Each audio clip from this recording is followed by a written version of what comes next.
Assalamualaikum warahmatullahi wabarakatuh. Selamat siang teman-teman semua.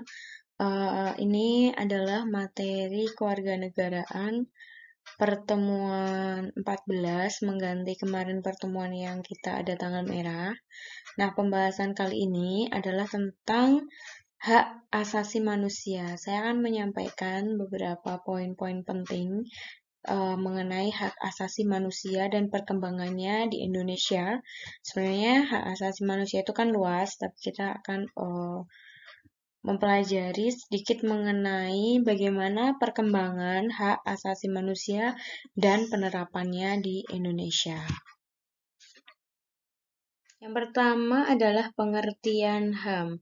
Nah, di sini saya mengambil dua pengertian. Yang pertama, dalam Deklarasi Universal Hak-Hak Asasi Manusia atau Universal Declaration of Human Rights, pada prinsipnya bahwa hak asasi manusia merupakan pengakuan akan martabat yang utuh dalam setiap orang. HAM itu menyangkut hak-hak yang sama, ialah dasar dari kebebasan, keadilan, dan perdamaian dunia. Sementara menurut UU Republik Indonesia Nomor 39 Tahun 1999 tentang HAM, mengartikan hak asasi manusia merupakan seperangkat hak yang melekat pada hakikat dan keberadaan manusia sebagai makhluk Tuhan, dan merupakan anugerahnya yang wajib dihormati, dijunjung tinggi, dan dilindungi oleh negara, hukum, pemerintah, dan setiap orang demi kehormatan dan perlindungan harkat dan martabat manusia. Jadi kalau menurut pengertian ini, HAM itu adalah hak yang melekat pada diri manusia yang bersifat kodratif ya, dan fundamental gitu, sebagai suatu anugerah yang harus dihormati, dijaga, dilindungi oleh setiap individu, masyarakat maupun oleh dan dijamin kebebasannya oleh negara gitu. Nah, selain itu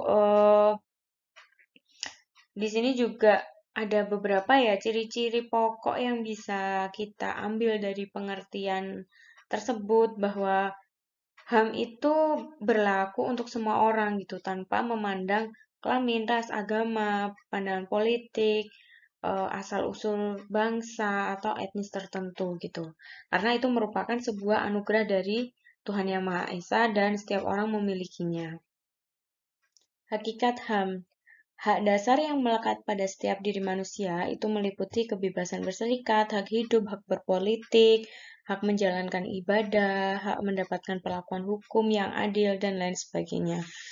Thomas Hobbes berpendapat bahwa satu-satunya hak asasi adalah hak hidup, sementara John Locke itu berpendapat bahwa hak asasi manusia meliputi tiga hal, yaitu hak hidup, the right of life, hak kemerdekaan, the right of liberty, dan hak milik atau the right of property. Nah, kalau kita cermati ya, bahwa ciri pokok HAM itu diantaranya hak asasi manusia itu nggak bisa dilanggar. Selain itu, hak asasi manusia itu tidak perlu diberikan atau dibeli ataupun tidak bisa diwarisi gitu, karena setiap orang pasti punya hak asasi manusia. Perkembangan HAM. Di sini saya mengambil Mulia Lubis. Dia membagi perkembangan HAM menjadi 3 generasi. Yang pertama, generasi pertama itu HAM itu syarat dengan hak-hak yuridis. Misalnya, hak untuk mendapatkan perlakuan sama di mata hukum, hak untuk peradilan yang jujur, hak untuk tidak disiksa dan ditahan, hak praduga dan hak praduga tak bersalah, dan lain sebagainya. Kalau generasi satu ini merupakan reaksi terhadap kehidupan kenegaraan yang totaliter dan fasistis yang mewarnai tahun-tahun sebelum Perang Dunia II. Sementara generasi kedua dari konsep HAM itu merupakan perluasan dari generasi pertama, di mana sudah mencakup bidang sosial, ekonomi, politik, dan budaya. Generasi kedua ini merupakan reaksi bagi negara dunia ketiga yang memperoleh kemerdekaan pasca Perang Dunia Kedua. Lalu, generasi ketiga konsep HAM merupakan ramuan dari hak hukum, sosial, ekonomi, politik, dan budaya, menjadi apa yang disebut hak akan pembangunan atau the right to development. hak asasi manusia dinilai sebagai totalitas yang tidak boleh dipisahkan.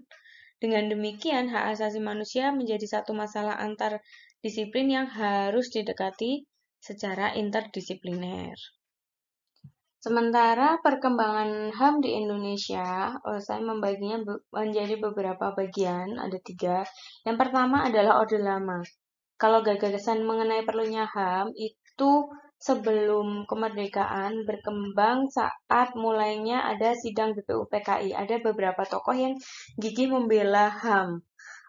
Di antaranya adalah Muhammad Hatta dan Muhammad Sukiman. Mereka bersikukuh untuk bisa agar HAM itu diatur secara luas dalam UUD 45, tapi upaya mereka kurang berhasil karena hanya sedikit nilai-nilai HAM yang diatur dalam UUD 45. Sementara itu, secara menyeluruh HAM itu diatur dalam Konstitusi RIS dan UUDS 1950. Jadi, pada masa 19 ini ya, kalau kita menilik ke belakang, kalau sebelum kemerdekaan, dalam konteks pemikiran HAM itu sebenarnya juga udah muncul gitu. Para pemimpin Budi Utomo telah memperhatikan adanya kesadaran berserikat dan mengeluarkan pendapat.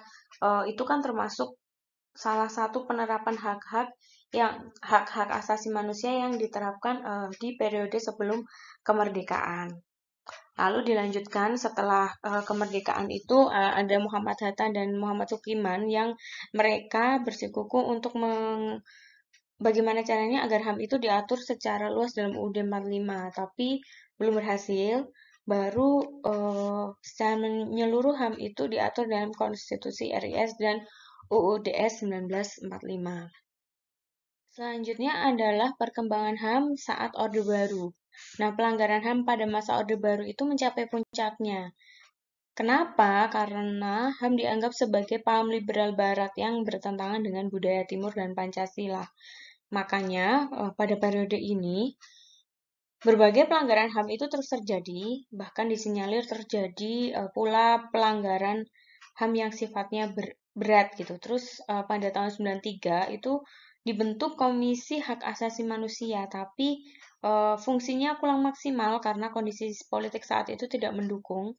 Lalu akhirnya mendorong munculnya gerakan reformasi untuk mengakhiri kekuasaan Orde Baru gitu. Kalau kita ingat pemikiran elit penguasa pada saat Orde Baru itu diwarnai oleh sikap penolakannya terhadap HAM sebagai produk Barat dan individualistik serta dianggap bertentangan dengan paham kekeluargaan yang dianut bangsa Indonesia. Pada saat itu, pemerintah itu bersifat defensif dan represif yang dicerminkan dari produk hukum yang umumnya restriktif gitu loh terhadap HAM. Selanjutnya adalah saat masa reformasi. Masalah penegakan hak asasi manusia di Indonesia menjadi tekad dan komitmen yang kuat dari segenap komponen bangsa terutama pada era reformasi. Kemajuan itu ditandai dengan membaiknya iklim kebebasan dan lahirnya dokumen HAM yang lebih baik. Di antaranya ada TAP MPR nomor 18, terus juga ada UU nomor 39 tahun 99 dan UU nomor 26 tahun 2000 tentang pengadilan hak asasi manusia.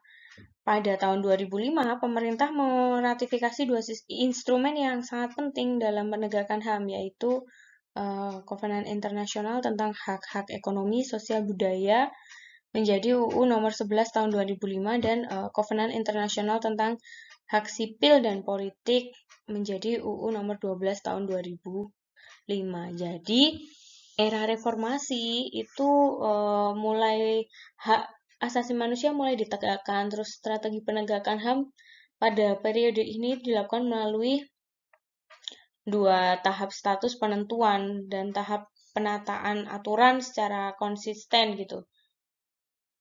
Pada tahap penentuan telah ditetapkan beberapa perundang-undangan tentang HAM seperti yang saya tulis di sini gitu kan, ada berbagai TAP MPR, ada UU, peraturan pemerintah dan ketentuan perundang-undangan yang memang sudah concern terhadap isu-isu hak asasi manusia. Jadi apa yang dimaksud dengan pelanggaran HAM? Kalau menurut Pasal 1 Angka 6 Nomor 39 Tahun 1999, yang dimaksud dengan pelanggaran HAM adalah setiap perbuatan seseorang atau kelompok orang, termasuk juga aparat negara, baik secara sengaja maupun tidak disengaja atau kelalaian yang secara hukum mengurangi, menghalangi, membatasi, dan atau mencabut hak asasi manusia seseorang atau kelompok orang yang dijamin undang-undang ini, dan tidak didapatkan atau dikhawatirkan tidak akan memperoleh penyelesaian hukum yang adil dan benar berdasarkan mekanisme hukum yang berlaku. Jadi, pelanggaran terhadap hak asasi manusia itu juga bisa dilakukan oleh aparatur negara. Karena itu, penindakan terhadap pelanggaran hak asasi manusia tidak boleh hanya ditujukan terhadap aparatur negara, tapi juga pelanggaran yang dilakukan oleh aparatur negara. Di sini contoh-contoh pelanggaran HAM. Ada beberapa pendapat mengenai apa yang disebut dengan pelanggaran HAM, ada yang berat, ada yang ringan. Dan di sini pelanggaran HAM, hak asasi manusia yang tergolong berat, diantaranya adalah pembunuhan massal atau genosida, pembunuhan sewenang-wenang atau di luar putusan pengadilan, penyiksaan, penghilangan orang secara paksa, perbudakan atau diskriminasi yang dilakukan secara sistematis gitu. Nah, Richard Fox, salah seorang pemerhati HAM, mengembangkan suatu standar gitu guna mengukur derajat keseriusan dari pelanggaran hak asasi manusia. Nah, akhirnya disusun apa yang disebut dengan pelanggaran HAM berat, terus HAM ringan gitu. Kalau HAM berat, di antaranya tadi ya, pembunuhan besar-besaran, genosida, terus perbudakan atau diskriminasi sistematis atau rasialisme yang resmi, terus terorisme resmi yang berskala besar, terus juga kejahatan perang, penyiksaan, dan lain sebagainya. Itu merupakan contoh-contoh pelanggaran berat ya. Kalau dalam undang-undang sendiri UU RI nomor 39 tahun 1999 itu ya ini ditetapkan ada 5 item yang termasuk pelanggaran HAM berat. Contoh-contoh pelanggaran HAM yang tergolong berat yang pernah terjadi di Indonesia diantaranya adalah ada kasus Marsina, terus juga kasus bom Bali, terus kasus pembunuhan Munir, itu termasuk pelanggaran HAM yang dikategorikan berat. Sementara yang termasuk dengan pelanggaran HAM ringan adalah misalnya pemukulan, penganiayaan, pencemaran nama baik, menghalangi orang untuk mengekspresikan pendapatnya, dan lain sebagainya. Lalu bagaimana hak asasi manusia di Indonesia dan kelembagaannya?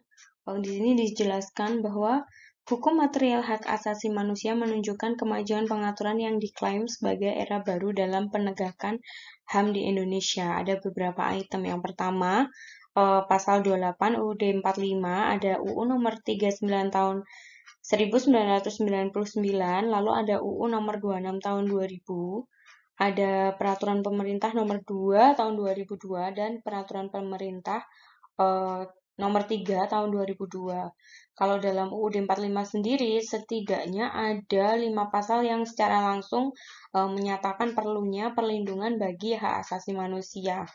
Yang pertama itu ada hak kesamaan kedudukan di depan hukum dan pemerintahan ya, pasal 27 ayat 1. Terus juga kedua, hak atas pekerjaan dan penghidupan yang layak, itu pasal 27 ayat 2. Lalu yang ketiga ada hak mengeluarkan pendapat, berkumpul, berserikat, itu pasal 28. Hak untuk memeluk agama ada pasal 29. Lalu hak untuk mendapatkan pendidikan itu ada pasal 31. Nah, pada amandemen Kedua, UUD 45, ketentuan mengenai HAM itu mengalami perubahan yang cukup signifikan, yang pada garis besarnya merinci hak asasi manusia itu menjadi lebih detail dan menekankan bahwa di samping adanya hak asasi manusia, ada sisi lain yang juga harus diperhatikan dan dijunjung tinggi adalah salah satunya adalah adanya kewajiban asasi. Itu merupakan hak asasi manusia di Indonesia dan kelembagaannya. Lalu bagaimana lembaga HAM di Indonesia?